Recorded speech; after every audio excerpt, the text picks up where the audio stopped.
Viewers and subscribers, welcome back to Beating the Press podcast. I am your host, Rafa. Now, coming up in today's podcast, we're going to be reviewing the weekend's action, first week of the EPL. And of course, joining me this evening to review these matches, we have returned into the podcast, Christoph. Good to be back, viewers. Yes, Christoph, the first week of the EPL action is behind us, and lots to discuss, dissect, and of course, review. That was Christoph. What was your overall impression of, the start of the season? Any surprises? Any performance that jumped out at you? I thought it was a solid start to the Premier League. It was a relatively high scoring weekend, opening weekend. I mean, we've seen higher, but still, it's very good. There wasn't a lot of defensive. It was a nerviness. It wasn't. We didn't really see much nerves from teams. Teams were willing to go play football, try and get those 3 points.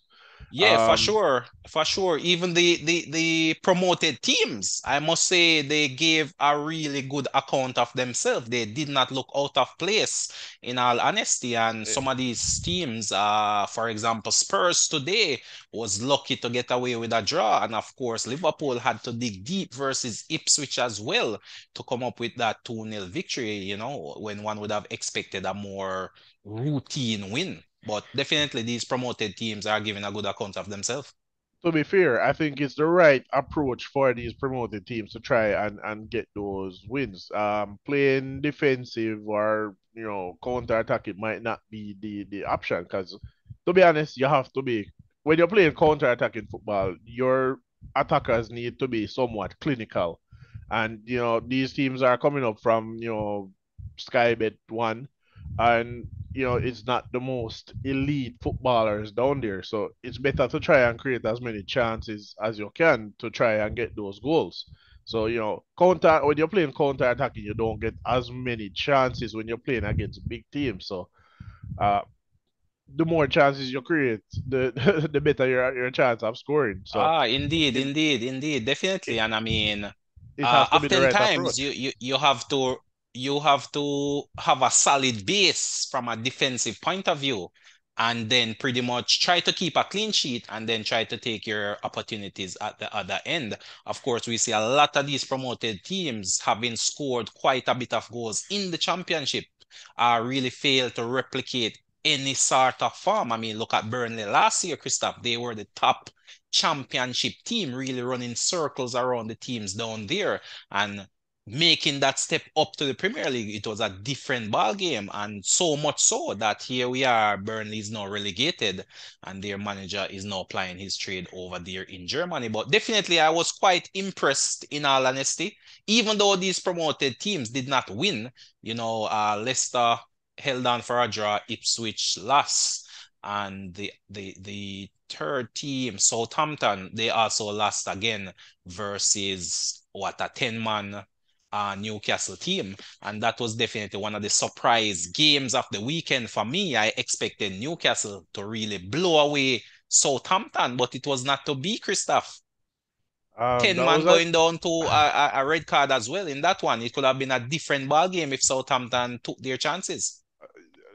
definitely that is the case. It's very interesting as well because it was a relatively early, red card. I think 28 minutes in. Southampton dominated possession. I think it was 70 something, 72% possession or something like that. But again, possession doesn't win games. It's goals that win games. So you can have 100% possession if you don't score. What are you gonna do? Yeah. That is indeed, yeah, and we often see that in the EPL. When a team is on top, you need to take your chances because time and time and again, we see a team being dominant, creating chances, missing their chances, and then all of a sudden, the next team create one opportunity at the other end, and it's a goal, and it's game, set, match. And I think this was a case with Southampton as well in this one. Newcastle dug deep, down to 10 men playing in front of their home fans and really coming up with that one. It was a get out of jail goal, so to speak. And, they should be counting their lucky stars. Of course, Southampton, a newly promoted team, having played in the Premier League for many a season, just getting back, but they would have considered themselves rather unlucky. But these are the sort of games, Christoph, which you need to get 3 points from if you're going to survive in this EPL. And Southampton, I think, made this opportunity slip through their fingers. But ah, definitely some exciting football. And of course, Christoph, one of the big games which we previewed earlier, we saw West Ham taking on Aston Villa. Aston Villa really being tested in that one, and a number of West Ham players really making their debut. They are one of the teams which have made a number of new signings, and they look good value for their money, even though they were not victorious in this one. Talk to us about that game, Christoph. How did you see that one?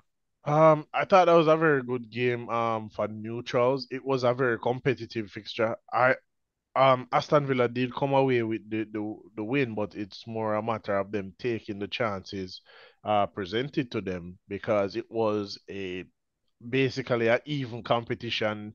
Possession was like 48-52, shots were even. Um, so it was just down to the chances. And, we also saw Leon Bailey missing an empty goal. Um, I, I, I, I, I won't be too hard on him because obviously there was a defender, a bit of skill to beat one Right, defender right, and the right. But keeper, right? that end But product that was end missing. product was missing on the day. It's not too bad. I thought it was a lovely bit of skill. Would have been a brilliant goal had he scored, but unfortunately. So, potentially could have been 3-1 to West Ham, sorry, to Aston Villa. But that was really a game of down to making those chances that you created count.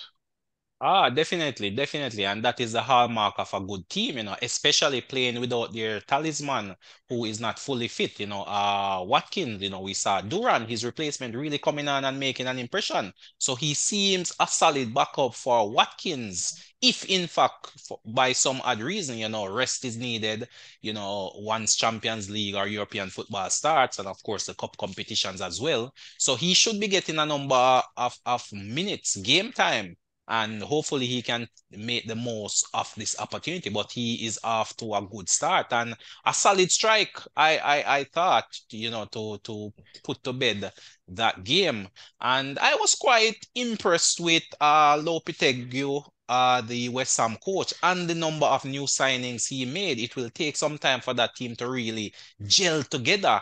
But we see some of the familiar faces really making an impression in that one. Kudos was a standout player for me in that game.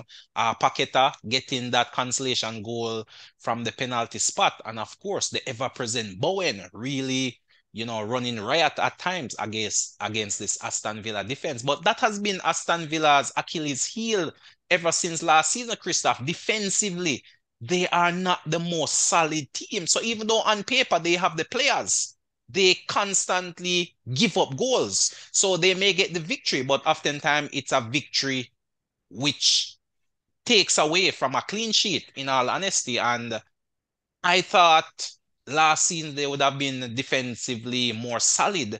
This season they should be getting back some of their top centre backs. Tyrone Mings was out all of last season. They had a new signing in the former, I believe, Barcelona player, Paul Torres, and he would have gotten a year of experience under his belt and should be looking to take things a step further. Kansa is an ever-present around the back there as well, and they made a signing at left back also. Um, Marson, I believe, former Chelsea player. So lots of competition, lots of option. Players like Dine may come under pressure in terms of securing a starting berth game in, game out. So players are there, but I'm hoping Emery can actually get the right formula, get a solid defensive unit, and start keeping some clean sheets. Otherwise, the results may not go in their favor. But they're off to a flyer. They're off to a very good start, and it's definitely a step in the right direction. But Christoph, how far can this Aston Villa team go? Can they repeat the feat of last season, or do you think they will falter? Have now in the Champions League? Hard to say immediately right at the beginning of the season. Um, I I feel they might fall short this season because of squad depth. Playing in the Champions League, you have FA Cup, Carling Cup, whatever. I don't think they have the squad depth at the moment. Only time will tell because they could come really good, and it probably won't be an issue. Maybe they won't focus too heavily on the Champions League. They'll probably focus on getting out of the group to move on to the next stage and get that, that prize money. But then they'll probably shift their focus back to the league. And they probably try to balance it, but I don't think there will be a major focus on the Champions League, especially when you look at the Champions League over probably the last 20 years. It's probably been one team that dominates the Champions League, and that's Madrid for the last 20 years, basically. And it's really just been top teams. There haven't been any surprise winners to the Champions League except maybe Chelsea one year, I would say, against Bayern Munich. If you recall that game, it was a late Yes, late and also equalizer from Drogba. versus Man City as well in recent time. They were underdogs going into that game, that final Man City versus Chelsea. I believe it was Pep's first time taking Man City to the final, Right. and it was Chelsea who came away Kai victorious Havertz under scoring that under winning goal. right, exactly. Really making his name as a Chelsea player. That was his moment, really. Probably his best moment for Chelsea. And speaking of Kai Havertz, Christoph, he was on the score sheet for Arsenal. That was Right. a real number nine header there, Christoph. I don't think Arsenal need to go deep into the transfer market looking for a number nine when they have one right there in the form of Kai Havertz. Brilliant header, I Um, must say. they definitely need to go into the market and look for a number nine because I'm hearing Eddie Nketiah is to be sold in the next couple of days. I'm hearing that they have or on loan possibly because I've heard rumors coming out of Arsenal that they have kind of cleared out his stuff at the club at the moment. So he will definitely be going out. I don't know if it's a loan or sale at the moment, but he's definitely going out. So they'll definitely want a backup for Kai Havertz. But isn't People, Jesus there? Isn't yeah, Jesus the backup? right. Even if you say Jesus is the backup, Jesus does have an injury history. So if your backup is injured, tells me you still need a backup. A backup for the backup, so to speak. Right. Jesus does, like But I said, he Trossard spends a can lot of play the number nine position. he can, but there Martinelli as well can, play there's occupy a few games up in that number nine slot also.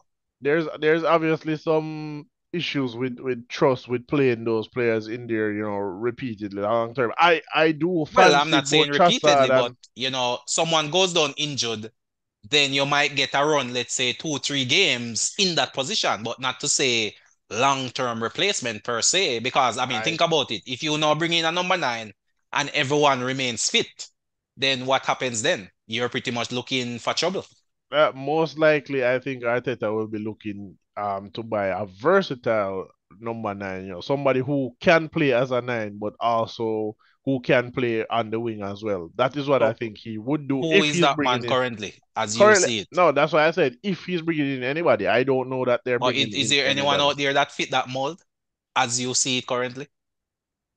Anybody Anyone who, comes to mind? I don't know, maybe Victor Gokieres. Hmm. Who is that? I think he plays for Porto, I believe. He's a Oh, in Swedish. the Portuguese league. Yeah, Gokieres used to play for Brighton, I believe. Did not make much of an impact, and he was sold Hmm. on. But he has been stunning over there in the Portuguese league. I heard there's like 100 mil price tag on him. No, I wouldn't spend that money on a player who kind of flopped in the Premier League. Even if he's doing well over at Porto, I Hmm. wouldn't spend that. I would, potentially be looking for some hidden gems. And Possibly. Who to tell you? Arsenal Ar- may yet spring a surprise or two. Arsenal has been, digging in the Brazilian market, picking up youngsters in Brazil, probably that connection with Edu, Brazil. So that's how we kind of got Martinelli. And I know there are a couple of other Brazilian players that Arsenal have brought in. Well, Youngsters, that definitely, is. definitely an impressive performance versus Wolves. running away 2-0 winners there, if not for a brilliant save, I must say, from Rhea deep into that first half from the Wolves striker, really pulling one out. Top class save there, keeping Arsenal with their lead going into halftime. Could have been a different game if that went in, but 2-0 to the Arsenal. Very good performance. But Christoph, we move to the big game, the big showdown, which took place over there at Stamford Bridge. Defending champions Man City coming away 2-0 winners over Chelsea. And again, we see the same old habits of Chelsea are really popping up again. No different this time around. Man City running away with the win. Impressive showing from Man City, Christoph, or just a routine win, you would say? I don't think it was an impressive showing from Man City. I just think Chelsea weren't really up to it. Similar situation last season. We saw players like Nicholas Jackson, not doing enough when presented with chances and opportunities. Not working the keeper. Uh, clear chances, not scoring. Christopher Nkunku, same thing. The players who got the chances for Chelsea in this game did not do enough. We saw Man City seem to be weary of Cole Palmer because he really didn't get Well, he's as the only man who could really hurt this team, in all honesty. And that is what I'm saying with the second season, Christoph. Last season, Cole Palmer was somewhat of an unknown entity. Now, when teams play Chelsea, he will definitely be a marked man. Special or extra attention will be placed on him. So this season should show us, was it a fluke or is he the genuine article? What's your say to that? Is he the genuine article or last year was just a fluke? Will he be just as productive this season? Or are we looking for some sort of decline now that other teams are wiser to his skill set? I mean, sometimes it's not necessarily a decline. Last season he played under Pochettino. He was an unknown quantity, like you said. This season, new manager, slightly, different system. So the system could Possibly have an different role as well because right. he played on the right. Right. So it could have an effect on his output. It doesn't necessarily mean he's not, the real deal. So we could be waiting, to another season before we decide, yeah, he is definitely the real deal. I mean, because if you look at like Erling Haaland's first season, he scored what, 40 something goals, breaking the record, but Right? he scored about half that his second season. His first Still, season, but he was but still the top scorer. That right, that right, is the right. thing. No, So fine. even though when compared to his peer, he is still leading his peers. So No, that's no. what I'm looking for from Cole Def Palmer. Can he even replicate what he did last definitely, season? definitely that is the case. But you have to look at Lukaku is playing for Manchester City, where he does get a large number of chances, Oh, you mean easy Haaland? chance. Haaland, yeah, Haaland.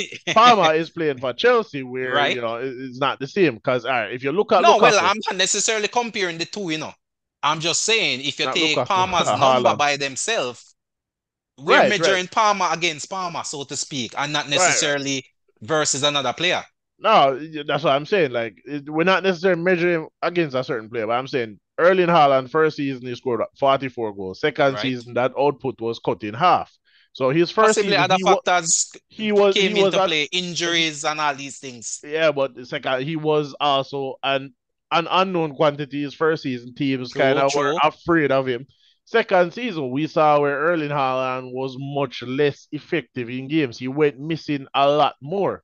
Mm. So is that a case where he's not the genuine article, or No, but is it that's what that I'm saying. When you look at his numbers versus his peers, even though by his standard it was below what he did in his first season, right, he right, is right? still leading But his peers, I'm saying Erling Haaland plays for Man City, so he right? is getting a larger number of chances than his peers.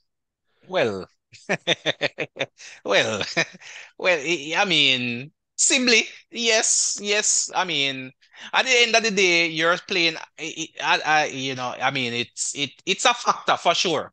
Definitely, the team around you does help in your productivity. It's definitely a factor. But what I'm saying from a Cole Palmer point of view, though, is Will we see anything near the numbers he produced in his first season? Where I we're saying, yes, this is the genuine article. Last year was not a fluke. So, I mean, even though his production may drop off, it's not going to drop so significant when compared to his first season or compared to other players around him. Because last season he was one of the top leading goal scorers. So can he do I, that again this season? I believe so. Personally, to me, he does look like a genuine quality player. It does not look like a complete fluke to me. Mm. But we have to take into account Cole Palmer did score a number of penalties last season. A Well, lot that of there you go. times That's another factor. people look at goal numbers and they don't look at penalties and set pieces. If I have two players who are goal scorers and one player scored 20 to 28 goals from open play and one player score, half his goals from penalties and then the other half from open play, I would prefer that striker or that goal scorer who is scoring his goal from open play. Yeah, definitely. That is why you can't just look at the statistics. You have to dig and dive a bit deeper. Look at the statistics, yes, but also look at the eye test, look at the player, look at how he plays within the system, look at how he gets his goals. Are, as you say, are they from the penalty spot or are they coming from open play? So these are all factors which should be considered and not just the so-called analytics, which a number of people are just looking at. They're just looking at the raw numbers, and then the raw numbers may give a false impression of particular players. But definitely, he's definitely one of Chelsea's better players. Didn't see the best of him in this game, but it's the first game of the season. Lots of players Chelsea still have incoming since today. I am hearing that they made another signing, Christoph, signing Joe Felix from Atletico Madrid, and the number of players is, as I said in the preview, is almost as if Chelsea now has four players for every position, and obviously that is a factor that is gonna be affecting this team. Who will play week in, week out? A number of players we see getting a bit frustrated, having been transfer listed. Some are now training with the under 21s, etc., etc. So, quite a bit to get sorted out over there at Chelsea. But as they try to get their house in order, the games are coming thick and fast, and they have already lost 3 points, 3 points that they can't get back. And it's almost doom and gloom already. And we're possibly looking at another mid-table finish for Chelsea. And of course, the Man City train continues to roll off off with 3 points again. Can they be stopped is the question. I Arsenal mean, seem to be I the team which I is I closest to stopping them. I think it's too soon to say doom and gloom for Chelsea. It's the first game of the season. It was Man City, it was the champion. So, and Well, we also didn't really give them that much of a chance of winning. I did not. not a lot of positives There, though, there, to be there was honest. no, for me, there was no scenario for them winning that game, to be honest. Mm, Um, I you know, Rodri is injured, maybe the game might have been, dead and buried had Rodri been playing, but that's again, true. first But it first just goes game to of the show that season. Man City can cope somewhat without Rodri. So, squad depth, Again, Kovacic really taking things over, Christoph. Kovacic is mm, a quality player. well, but yes, He is a quality player, and he but seemed to play that Rodri role in this game, even popping up with a goal against his former team as well. So Kovacic while really looked the standout player in this one for Man I City. I do feel Kovacic is a quality player, not a Quality great player. player. Remember, he Uh, played for Real Madrid before going to Chelsea, Christoph. no, So he's no fluke. I he mean, couldn't hold down a first team spot, so well, he's we not could that say good. the same for Odegaard and look at Odegaard now. If you remember, No, Odegaard is coming from Madrid as well. in the instance of Odegaard's a different situation. Carlo Ancelotti did not want Odegaard in the team. He thought Odegaard was a stunt by the Madrid hierarchy. He did not want Odegaard any at all, so he was not given a chance there. Mm. Because Odegaard currently would have been, I'd say the successor to Madrid and Cruz, and I think Odegaard right now would be starting in Madrid team. Yeah, I mean, Madrid lost his Arsenal again, indeed. But I mean, getting back to this game, Kovacic really looked impressive, I must say, to be honest, Christoph. Uh, He really looked like a quality player. he looks good in the game. I will not disagree with you. on that, but Chelsea is a poor team. Well, that one I can't debate with you. You know, definitely So, need to get their act together, and if and the coach need um to find his best 11, quick right, and so fast as well. to me, as I've heard, I don't know if you remember, Miss Mania from Monroe when Yes, yes. she said, no, what is coming first in a class of dunces. So that that's how Well, that's how that felt to me. Because strong to words me, there. Kovacic is not good enough to be a starter for Well, Man City. he's a formidable backup, is the point I'm making, though. I mean, obviously, Fine. Rodri is the number one, but Rodri, rotation, rest, possibly injury.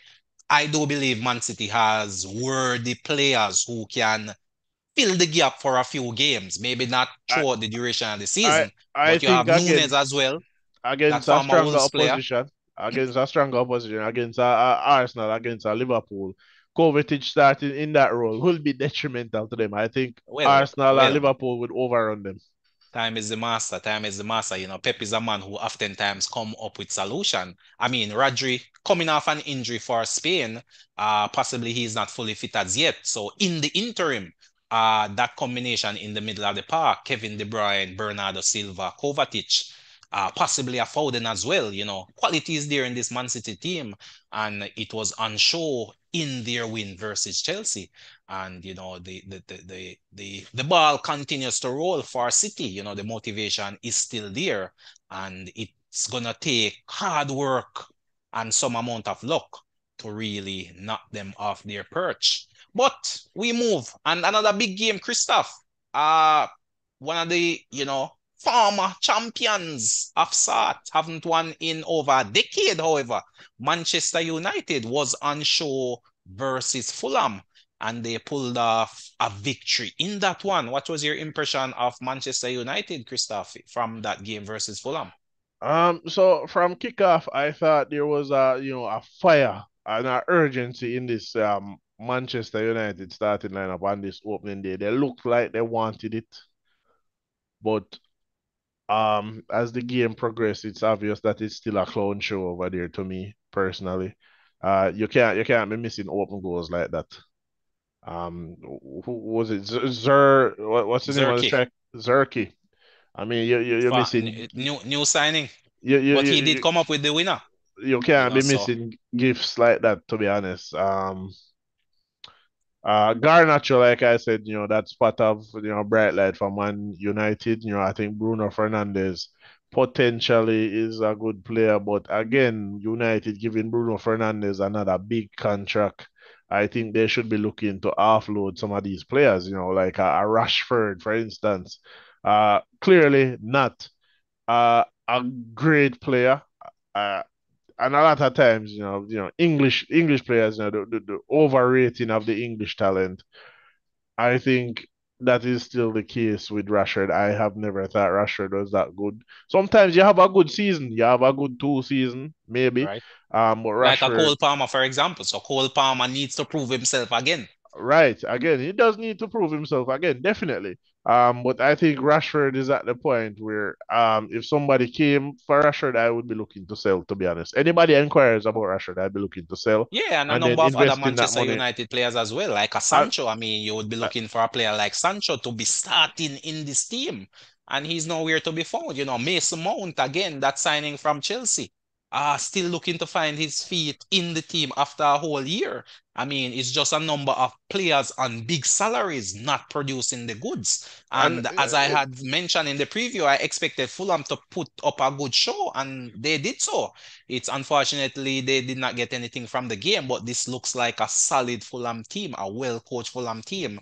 And yeah, definitely, I don't think they will have any issues regarding fighting for their life in the Premier League.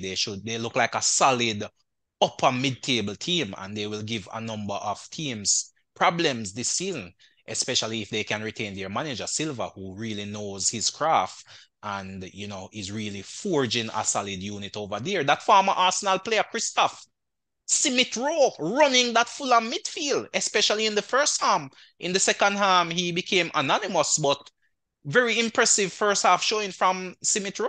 What was your take on him? um Did Arsenal about let one slip? only time will tell. We don't know as yet. I think one of the reasons they probably let Smith Rowe go is because of the injury history, to be honest. I don't think it's just that he wasn't good enough. I thought he was a good player. I sometimes a player just needs a run in a team, right, to get that confidence up, get that farm going. But with Smith Rowe, the risk of injury, Arteta wants players that are readily available week in, week out and producing. Because if you look at a number of other Arsenal players, potentially always fit, they are available, even though they're not. I don't think they're as good as Smith Rowe, like maybe a Vieira or a Or a Reece Nelson, Nelson. right? Always fit. They haven't been sold, but Smith Rowe, I think it's a case where um the fitness is the major issue, and but there was the quality there. So Arsenal probably said, hey, we can get some money for this one. We're probably not going to get any much money for Reece Nelson, so they made the sacrifice. I would have made put in a buyback clause or a sell on clause, in case he comes good. But Right. I don't know the dealings that go on there. I think Smith Rowe is a potentially good player who should have been given greater opportunity at Arsenal. But at this point, it is what it is. Yeah, I mean, he definitely looked solid in that first half, but of course, fitness, getting used to the Premier League, getting regular minutes under his belt should be the order of the day going forward. But I must say, overall, Christoph, a very good start to the EPL season. No big shockers per se, in my opinion, but quality football is being played, and things will only get better as teams get fitter. And of course, a full slate of action coming up over the weekend again. But Christoph, any quick final thoughts before we wrap things up? Good opening weekend to the Premier League. I'm looking forward to the upcoming weeks. Um, Unfortunately, the following week is an international break, so we'll have to wait a while until we're back to some EPL action. But looking forward to some good Premier League action, and I've already seen some distressing, referee calls of late. So I'm not too. I don't have any high hopes for them for this season, but hopefully the football on display is good for the remainder of the season. Indeed, indeed. But there you have it, viewers and subscribers, the thoughts of Christoph. Just like to thank Christoph again for really coming on board and sharing his thoughts and his opinions. Of course, thanks again, viewers and subscribers, for logging in. Thanks for your continued support. Of course, leave us a comment, leave us a like, share, and of course, if you haven't subscribed as yet, hit that subscription bell. But until next time, we'll be back to preview the weekend's action coming up. But until next time, this is Rafa signing off.